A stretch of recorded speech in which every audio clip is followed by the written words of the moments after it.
रात चांदनी में और तू hello mister how do you do मेरा नाम चिन चिन चू चिन चिन चू बाबा चिन चिन चू. Hello and welcome to Dazzle, a talent extravaganza. I'm your host Priya Kumar, and today I'm here with Clara Kebabian. Hi Clara. Hi Priya, how are you doing? I'm good, how are you? I'm doing great, thank you so much for having me on. Oh, thank you so much for coming. It's great to have you here. And Clara is a violinist, a pianist, and she's also a singer. Is that right? That's right. Started with the violin.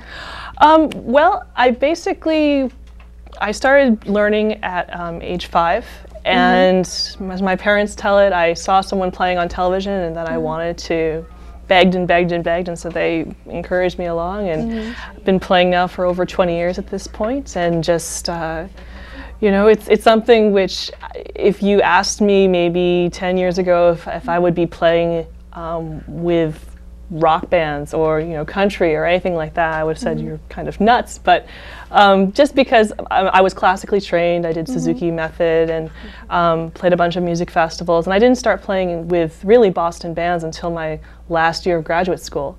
Where I met a guy who was a caricature artist and a guitar player, and said, you know, why don't you come down and play with my band? And I ended up joining that band called the Jumblies, and we played together for about 4 or 5 years. And then that band went on indefinite hiatus. Our guitar player moved to Ireland for love, so I can't fault him for that in any way, shape, or form.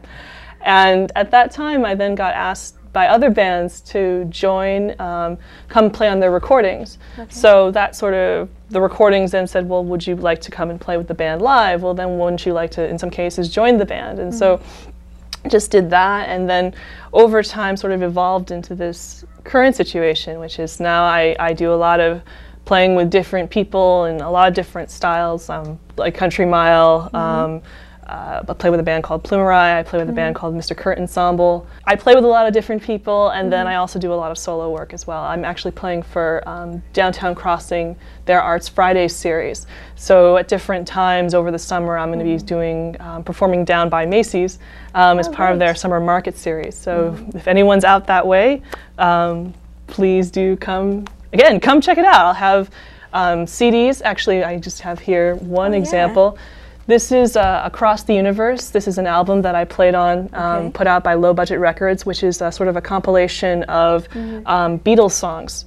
And essentially, we were able to perform this live in its entirety at Johnny D's last month. Well, that's wonderful. So, and will you be singing in that album also? Yes, yes. Great. So how does it go, like singing and playing violin? Did it just happen at the same time, or you learned singing later on? Well, no, I think it's you hum in the shower, or you sing in the shower, and then just as a result of recording opportunities, people ask, well, can you sing backup? Well, sure, you know, you do it, and no one said you sound like a frog, so it's like you sort of, again, it sort of evolves out of practice, basically. Well, that's and great. So what you see now is sort of something which, again, too. It's like, I guess the example I would give is like with drumming. If you were asked to play a drum kit, the best example was what? Rub your stomach, pat your head, and then have your feet doing 2 separate things at the same time. So it's a little bit, it's a little bit more brain power than just straight playing, but it's a challenge, and I like challenges. So. Right. So you just picked up singing and you're self-taught. Yeah, I sang in like junior high choir and stuff like that, and church choir, but yeah, that's a good practice. That's I mean, it definitely trains your ear for the music also. Absolutely. That's great. So yeah, tell us a little bit more about your album and what's it going to be about. So basically, again, the compilation album is going to be called Symbiotica. Symbiotica? Symbiotica. Symbiotica, okay. And I'm hoping to have this done. Actually, it was just as I was driving down here, I was talking to one of the producer people and saying, you know, about the artwork. But no, my hope is that it'll be out later this month. This is June, so later towards the end of this month. And and where will it be out? Any particular stores? I don't know how we're going to I haven't worked out that quite detail yet. I think it's going to be online. So again, you could get from the webpage, clarakebabian.com. All right. And we'll be able to pick it up from, I'm guessing, probably Low Budget as well, in addition to probably iTunes and that type of thing. And essentially, this is going to be a compilation of work that I've done with other people. So for some folks, like there's I think it's going to include bands like Township and Plumerai and Temper and a lot of different Boston bands in the area. So nice. So well, on that note, I think we'd love to hear another song by you. Oh, great. So the next tune I'm going to do is called I Know Why. I Know Why. Okay. Great. So yeah, it's all yours. Okay, thank you. And my name is Clara Kababian. Thank you so much for tuning in to Dazzle, a talent extravaganza here on Malden TV. Next song I'm going to play is called I Know Why.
Thank you.